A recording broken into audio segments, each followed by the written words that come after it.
God is good. All the time. All the time? God is good. It is great to look out in this audience and see such a good number. When I sat down before services, there weren't as many of you here, so it's good to look out and see the number that we have today. If you're visiting with us, we especially want to welcome you. We're glad that you have chosen to be with us today. We hope you'll come back at any opportunity that you have. Before we get into our lesson this morning, I want to share some thoughts.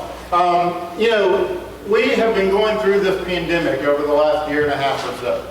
And one of the things that has happened in the Lord's church throughout the country is through this process of this pandemic and all the uncertainties that we've dealt with, congregations have had to pull back from a lot of their activities and programs. A lot of congregations have gone to pretty much just focusing in on their worship and Bible studies and haven't had a lot of other things going on in the congregations. And that's been the case here at PGR to some degree as well. We haven't really started anything new. We haven't really launched out a lot of different things because of that. But the elders believe very strongly, I believe, that we as a congregation need to get back to work. That we need to really focus on moving forward. And so come January 1, we're going to be introducing a number of new things that we're very excited about. We're going to kind of be revamping our Wednesday night program. We've got a new organizational program that we're going to be starting in January. In addition, we're hoping to have a website launching in January. A number of things going on. And one of the things is we're really going to focus in 2022 on our youth and families ministry. The elders have agreed for me to serve as a coordinator for our youth and family ministry. And I want to stress that I am not going to be the youth minister. That is not my role. I'm the pulpit minister here, and I will remain that. And I am not going to run the youth program. The only thing I'm going to do is serve as a coordinator to make sure that the program moves forward, that it doesn't hit any snags, and that we stay focused. And so this coming Sunday, while we're going to be really pushing this program forward in January, this coming Sunday we're going to have kind of an organizational lunch. And so we encourage all of our families and anyone interested in our children and youth program to be there for that. The ministry is going to be divided into three categories. We're going to have PGR Kids, which is going to be our 5th grade and unders. We're going to have PGR Teens, which is going to be all of our teenagers. And we're going to have PGR Families, which is going to be focused on our families with children.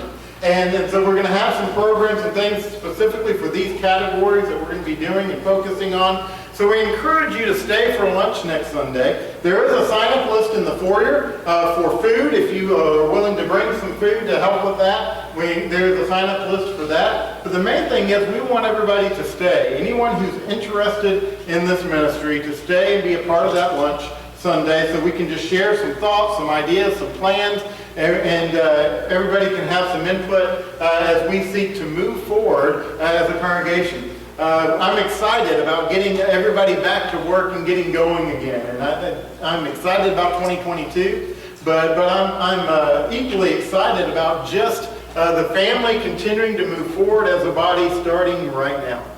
We haven't stopped moving, but we just slowed down a little bit. So it's time to pick up the pace and to get moving again. As we get into our lesson this morning, we are in a series of lessons called Facing Giants. We have been walking through the life of David, and we've been looking at some of the giants that you and I face in our lives. And the reality is that we live in a world that is hostile to us as Christians. We face many things that are constantly coming at us in this life. And if we're not prepared to take on these giants, the reality is that we run in danger of these giants overcoming us in life and leading us away from our relationship with God. And so today we're going to deal with one of the most common giants. This is a giant that I believe every person in this room deals with to some degree. It's a giant we all face, and it's a giant that can become huge in our lives because we live in a world that has this concept that if someone has done something to me or to someone that I care about, then I have the the right or even the responsibility to get revenge. If somebody hurts me, then I have the right to hurt them. That is what our world tells us. I'm reminded of a story I read recently about a young man living in South Korea. This young man was serving as a houseboy for some American soldiers. These American soldiers who were stationed there, they had come together and they were renting a house together, and they had hired this young man to serve as their houseboy to do the cooking and cleaning for them. And the thing was, they were young soldiers, and so they liked to play jokes and pranks, and they just thought it was funny to play just harmless pranks on the houseboy.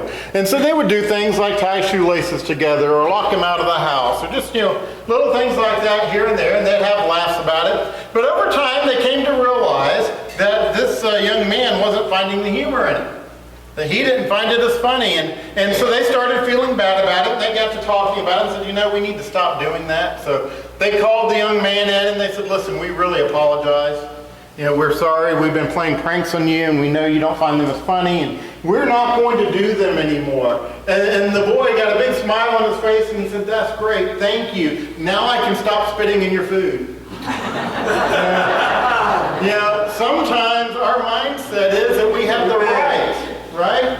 I recently read about a rash of vandalism that took place in a small town in New York State.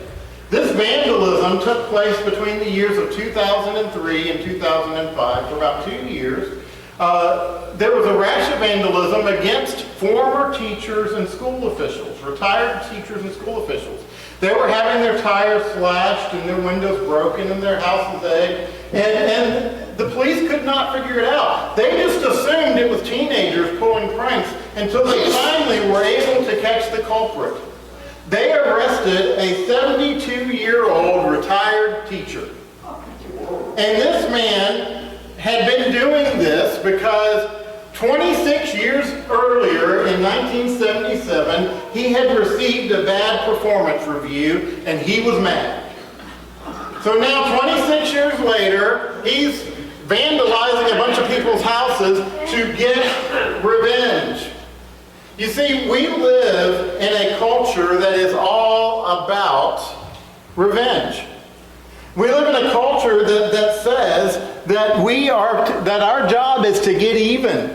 Our job is to have payback. And, we see it everywhere. It is pushed in our television programs. It is pushed in our movies. We have television programs that are all about getting revenge. There was a series that was out, it ended just a year or two ago, that the series was actually called Revenge. And that's what it was about, was getting revenge on people. We see it in our politics. We have politicians that say, well, I'm making fun of this guy because he was mean to me, so I'm making fun of him. I'm calling this person names because they call me names first. Sometimes I think we've got a bunch of 5-year-olds running our country, but the reality is that what they're doing is they're justifying their bad behavior because they're getting revenge on somebody else's bad behavior. We see it in the workplace. We see that we justify decisions and choices that we make are based on the way we're treated by our bosses. We say, well, I'm gonna take extra time off and not write it down because after all, he's been making work late and it's only fair. We see it in our neighborhoods. Our neighbor kept us up all night with loud music, and so we've got some extra trash in our yard. When we're out doing yard work, and what do? We just toss it over the fence. Right? Why? He deserves it, right? That we live in a culture that is all about revenge. And yet the Bible tells us that revenge can be a giant that if we're not careful will dominate our lives. You see, you have either been in a situation or you are in a situation right now where you have been hurt by someone. Someone has done something against you, someone has hurt you in some way, and when that happens, we tend to have this frustration. We tend to have the frustration of, I can't believe that they are getting away with that should do something. Right? You know, it's just not fair. It's just not right. And so here's the question of the day. If you had the power, would you retaliate? If you had the opportunity, if you had the ability, would you retaliate? That is where David is in our story today. As we've been walking through the life of David, we see that David was anointed to be king. At a young age, he was anointed to be the king of the nation of Israel, and yet Saul is still the actual king as we come into our story this morning. And Saul is afraid of David. He's afraid that David is going to take his throne. He's afraid that David's going to undo him. And so he is trying to kill David. Now, David's not done anything against Saul. David's not spoken out against Saul. David's not done anything against him. And yet Saul is convinced of this, so he's trying to kill David. And David spends almost 10 years of his life running away from Saul, living in the wilderness. And so, if David had the opportunity to get even, shouldn't he have taken it? If he had the opportunity, if the opportunity presented itself for David to make Saul pay, shouldn't he have taken that opportunity? That's what we're going to consider this morning. We're going to look at two times where David had the opportunity to seek revenge against Saul. The first one is found in chapter 24, and the second is in 26. We're going to start off in chapter 24 today, and we're going to start off by looking at David's story, and then we're going to take some time to look at ours. But let's look at this first opportunity. The first opportunity in chapter 24, let's start in verse 1. And it says, when Saul returned from following the Philistines, he was told, behold, David is in the wilderness of En-Gedi.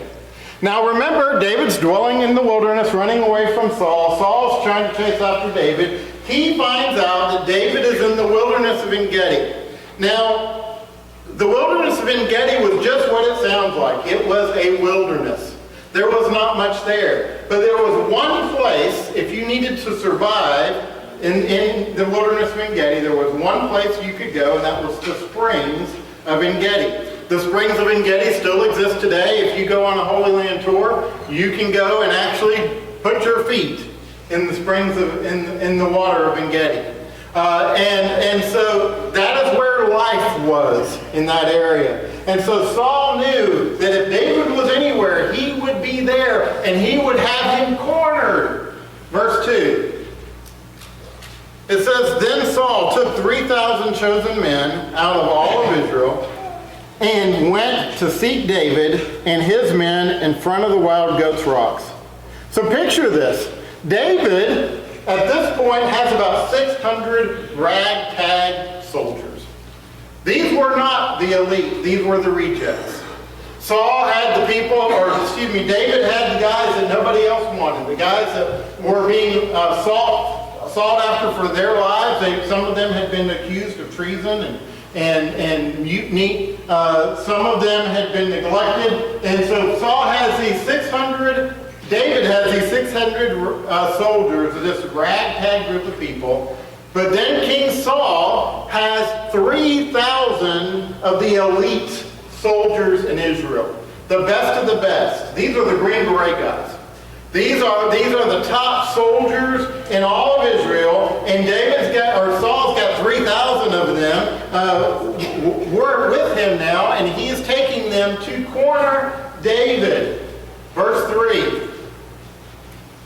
It says, and he came to the sheepfolds by the way, where there was a cave, and Saul went in to relieve himself. Now David and his men were sitting in the innermost parts of the cave. Now, I love this story for a lot of reasons, but one of the things I love is it reminds us that nature calls for kings too. Right? You know, here's Saul. Saul has to go relieve himself. And so here's the key. Because Saul has to go to the restroom, he leaves his soldiers, those 3,000 men, and he walks into a cave all alone. And guess who's in there? David and his 600 men. Of all the places where Saul could go to let nature call, where does he go? The one place David is hiding, right? And this is what you call literally being caught with your pants down, right? You know, he goes into the one spot where David is hiding. Let's pick up in verse 4. It says, "And the men of David said to him, Here is the day of which the Lord said to you, Behold, I will give your enemy into your hand, and you shall do to him as it shall seem good to you. Then David arose and stealthily cut off a corner of Saul's robe." And so David's men, they realize what's happening. They realize Saul's right there, unguarded. He's vulnerable. And they say to David, David, this is God putting Saul into your hands. Now, that word hand is actually the key word throughout chapter 24 and 26. If you have a paper Bible, I encourage you to underline every time you see the word hand. Because that word hand is referring to opportunity.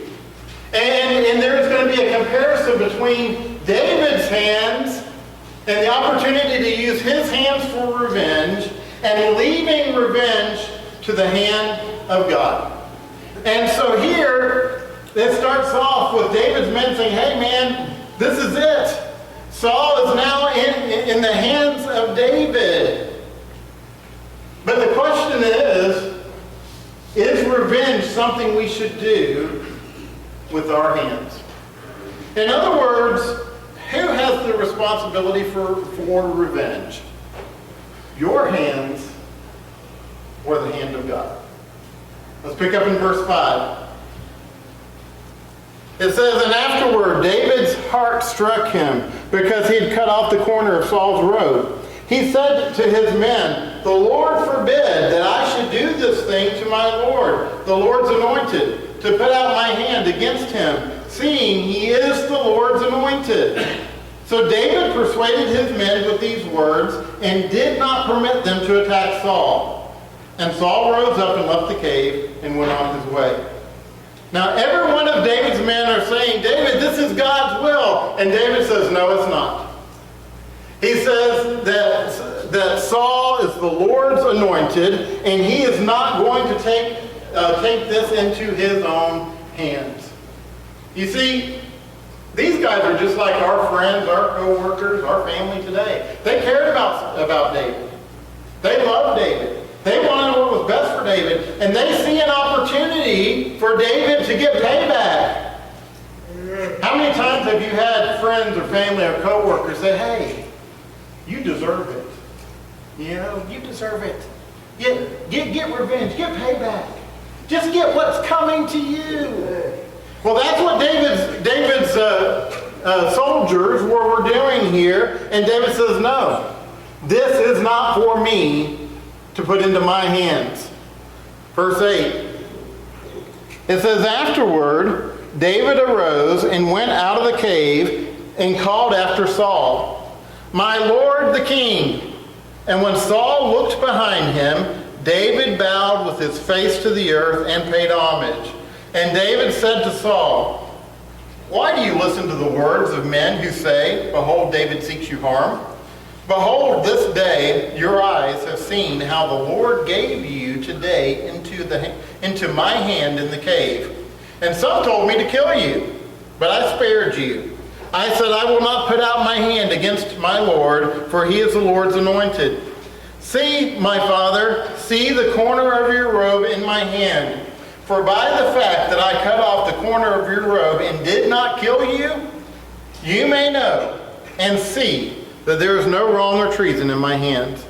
I have not sinned against you, though you hunt my life to take it. May the Lord judge between me and you. May the Lord avenge me against you, but my hand shall not be against you. As the proverb of the ancient says, out of the wicked comes wickedness, but my hand shall not be against you. David says here to Saul, he meets him out there, out in the open. He calls out to Saul, gets his attention, and he says, Saul, there is no question that you have wronged me, but I'm going to let God be the judge. I'm going to let God deal with you. But I want you to notice what he says in verse 13. And I'm paraphrasing here, but what he basically says is, out of evil men comes evil deeds. Out of evil men comes evil deeds. And so if you do evil towards someone else out of revenge, what does that say about you? You see, evil deeds point to an evil heart. And if someone has done evil against you, that points to the condition of their heart. But what happens if you seek revenge and you do evil against them? What does that say about the condition of your heart? You see, this story concludes by David telling Saul that he is putting this all in God's hands. And we're not going to take time to read this, but Saul goes on to tell David that he knows that this is probably going to end up with David becoming king, but that wasn't going to change anything for Saul. And so David and his men, they return to the stronghold, and Saul goes his way. So that's the first opportunity that David had to seek revenge, and David chose to leave it in the hands of God. Well, what about the second opportunity? Let's fast forward to chapter 26. Chapter 26, let's set the scene here. The scene in chapter 26 opens with King Saul sleeping during the night. And we have to picture what's going on here. It lays this out for us in the first 6 verses. You have King Saul laying there. He's got a spear stuck in the ground right by his head. And then Abner, who's the commander of the army, he is sleeping right next to Saul. But then you have those 3,000 elite soldiers, and guess where they are? They are sleeping all the way around Saul. They have encircled Saul for his protection. So you have 3,000 people sleeping around Saul. Right in the middle is Saul next to the commander of the army, and right at his head is a spear. So that's the picture that we see here. And David sends out scouts and finds out where Saul is and what's going on. So David says, hey, I'm going to sneak into the camp. Who's with me? Well, Abishai says, I'll go with you. And so they sneak into the camp. Let's pick up in verse 7. It says, so David and Abishai went to the army by night, and there lay Saul sleeping within the encampment, with his spear stuck in the ground at his head. And Abner and the army lay around him. Then said Abishai to David, God has given your enemy into your hand this day. Now please let me pin him to the earth with one stroke of the spear, and I will not strike him twice. Now picture this. Here they've got 3,000 men around them, sleeping. They're right there. They could probably reach out and touch the king, King Saul. And Abishai says to David, this is it. The Lord has put him in your hand. Let me take care of it, David. Let me do it. It won't take me 2 strikes. I'll get it in 1. Let me take care of this. It'll be over. It will be ended. Verse 9. But David said to Abishai, do not destroy him. For who can put out his hand against the Lord's anointed and be guiltless? David says, this is not about revenge. This is an issue of right versus wrong. And I can't do this thing and be innocent. I can't do this and be guiltless. So here David has another opportunity to get revenge on Saul. It's right there in front of him. It's easy. It's simple. And David says no. Verse 10. And David said, as the Lord lives, the Lord will strike him, or his day will come to die, or he will go down into battle and perish. The Lord forbid that I should put out my hand against the Lord's anointed, but take now the spear that is at his head and the jar of water, and let us go. David says to Abishai, the Lord is going to take care of Saul in his own time. He may die of old age, or he might die in battle, but that's for the Lord to decide. Now the problem is for us is that we don't want to wait for that. We don't want to wait for that. You see, we want to see the revenge. We want to see that person get what's coming to them. We want to experience it because we get a feeling, it's temporary, but we get a feeling of satisfaction knowing that that person is getting payback. And so we want to see it, and we don't want to wait for God's timing. But David says God will take care of this in his own time, in his own way, and that is not for me to decide. And so he says to Abishai, you get the spear by Saul's head, and you grab the jar of water. Now those are significant. We're going to come back to them later. But he says, you get these things, and let's go. Verse 12. So David took the spear and the jar of water from Saul's head, and they went away. No man saw it or knew it or did any awake, for they were all asleep, because a deep sleep from the Lord had fallen upon them. You see, our first question when we start reading the story is, how in the world does David get past 3,000 men, get into the middle of the circle with the king, have a conversation with Abishai standing right beside the king, and nobody wakes up? Well, how? Because of the hand of God. You see, God made it possible for David to get where David got. He made it possible for these things to happen. Now, as we finish up that story, we're not going to take time to read this, but David leaves the camp with Abishai. They get out on a hillside, and he wakes up Saul and his men, and he begins to have a conversation with Saul, very similar to the conversation he had in chapter 24. And so, with that in mind, I want us to now look for just a few moments at our story. Because you see, we look at David's story, and in David's story, we find three principles regarding our desire for revenge. And so the first one is this. Opportunities to get revenge are not permission to get revenge. Just because the door opens doesn't mean you need to go through it. Just because the opportunity is there doesn't mean you have permission to do it. The door was open for David, and yet David knew that's what was not what he was supposed to do. You know, the reality is that we live in a world where Satan has control, and just as God can open doors of opportunity for us, guess what? Satan does as well.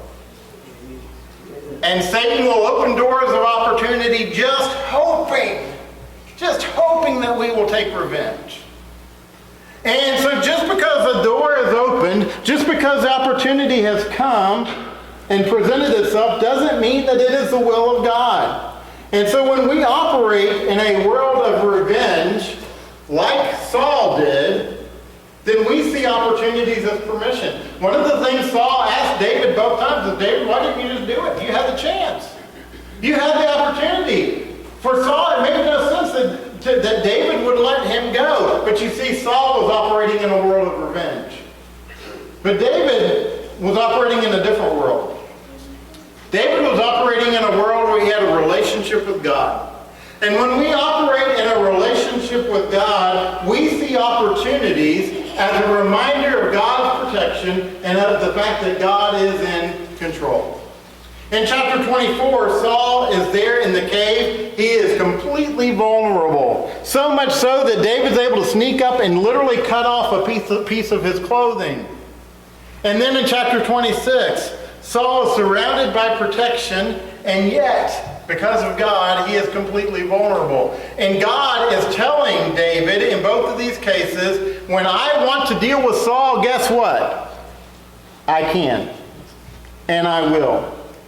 God was not messaging David to take revenge. God was reminding David that God was in control. that God had the power, that God had the ability, and that it was about God's timing. And so just because we have an opportunity doesn't mean we should. Just because our spouse or our child or our parent or our friend or our sibling says something nasty to us and we have an opportunity to say something nasty back to them, guess what? It doesn't mean you should. Just because you have an opportunity to get even with your boss for all the nasty things they've done to you doesn't mean that you should. An opportunity is not permission for revenge. But then the second principle that we see here is that my behavior should be a response to my convictions, not a response to my circumstances. You see, King Saul lived in a world of circumstantial ethics. And that's actually the world that we live in today. We live in a world, the same world that Saul lived in, and that is believing that our circumstances should dictate how we do things. And so everything is circumstantial. The end justifies the means. It doesn't matter how I get to this point as long as I get there. And the world says, it is better to do a wrong thing and succeed than to do a right thing and fail. That's the message of the world. The world says, you can justify it because it's all about the end result. And as long as we get there. Have you ever voted for someone that you didn't like their methods, but man, you were all about that end result? I don't like the person, don't like the way they act, don't like what they do, but man, they give me those results. They get what I want. How many of us have done that in our own lives? Where we've looked to the end results and we have justified our actions. Because it's all about getting to where we want to be. You see, if your decision about how you behave and what you will do is driven by your circumstances, then you are ultimately going to fail. But in contrast, we have David. And David didn't live in a world of circumstantial ethics. David lived in a world of convictions. David lived in a world where there is absolute right and there is absolute wrong, and it was regardless of the changing circumstances of his life. And so, take your mind back to chapter 24 and verse 13 again, where David says, "Out of the wickedness comes wickedness, but my hand shall not be against you." You see, if David took revenge on Saul, then he would have been no better than Saul. He would have been no better than Saul in his life. You see, retaliation just sets us up for another round of evil. Let me illustrate. You're in an argument with someone. Maybe a family member, husband, wife, child, parent. Maybe in an argument with your boss. And they say something that is just horrible to you. They fire a shot at you with horrible words. And so what do? You fire back. Right? You fire back with even more horrible words. Well, guess what they are doing while you're firing at them? Reloading. They're reloading. Because what? You've been horrible to them, so now they're going to be what? Horrible right back to you. And while they're being horrible to you, what are you doing? You're reloading. And what happens? Retaliation does not end evil, it just perpetuates it. Retaliation just leads to more retaliation. If you don't believe me, just look back to the last 20 years in the United States. On September 11th, 2001, this country was attacked. So what did we do? We retaliated. Thinking, oh, well, we're going to show them, right? Well, what happened? They retaliated back. And then what did we do? We retaliated back. And then they retaliated back. And folks, that's been going on for 20 years, and thousands of people have died because we have in our minds that it's all about payback. It's all about getting even. And in the end, nothing was accomplished. Nothing was accomplished. And we look at that politically, but the reality is we see that in our day-to-day lives every single day. Retaliation does not end evil, it perpetuates it. David understood that. God explains it to us this way through the Apostle Paul in Romans chapter 12. Romans 12, beginning in verse 17. God says through the Apostle Paul, repay no one evil for evil, but give thought to do what is honorable in the sight of all, if possible.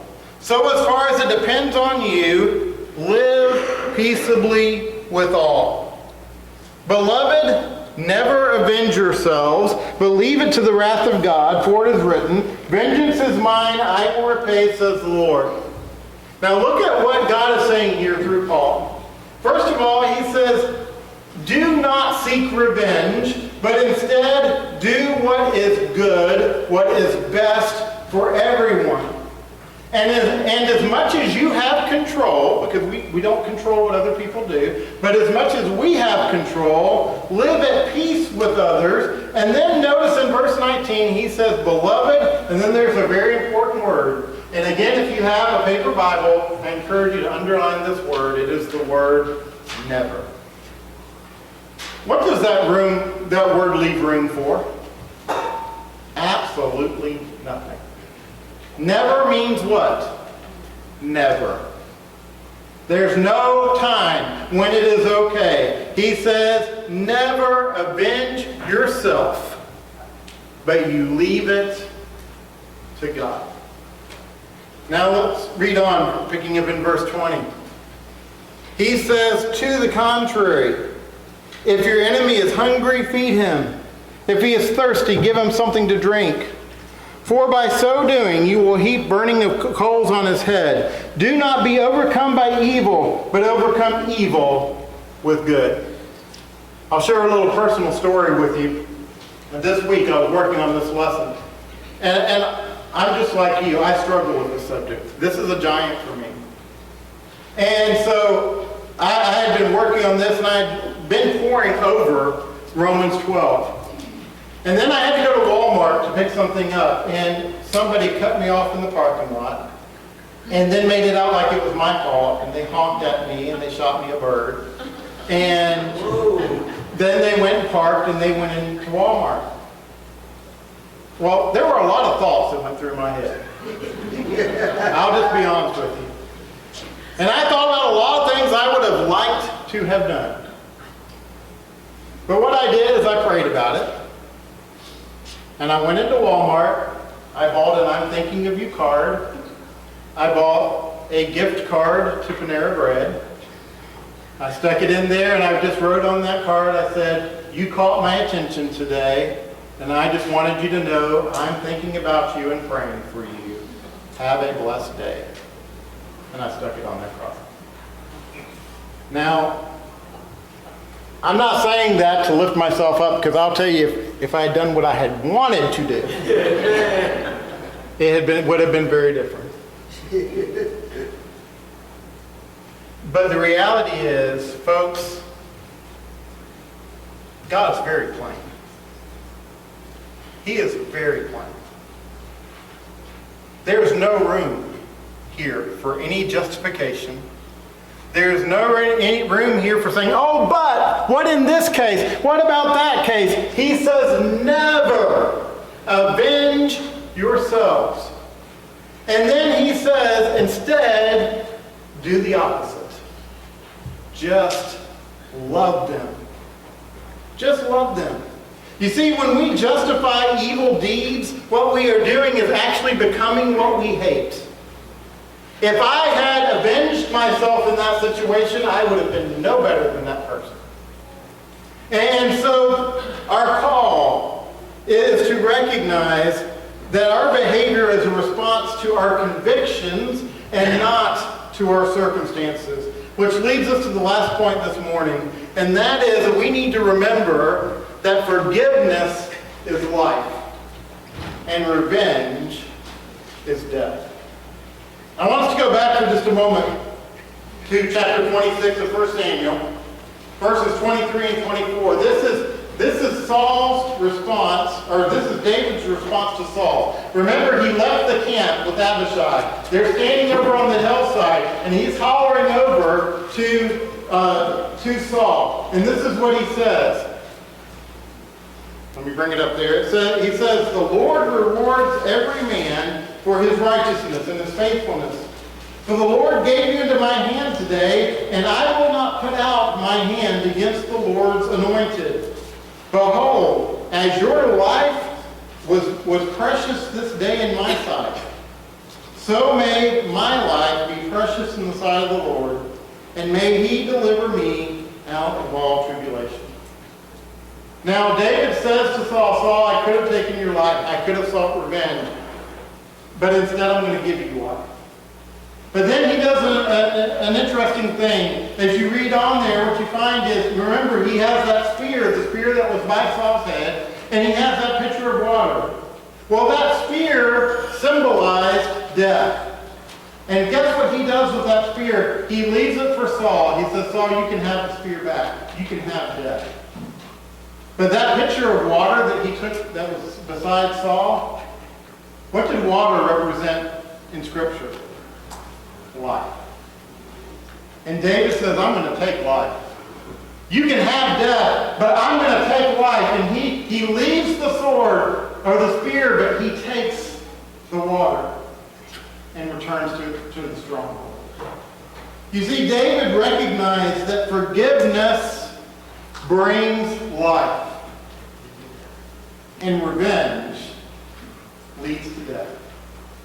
You know, the reality is that forgiveness feels weird to us because we live in a culture of death. We live in a culture that says it's all about payback. It's all about getting even. And it's, in the end, eternally a world of death. But our call this morning is to let go of the hold that the past has on us and to realize that the only path to life is a path of forgiveness.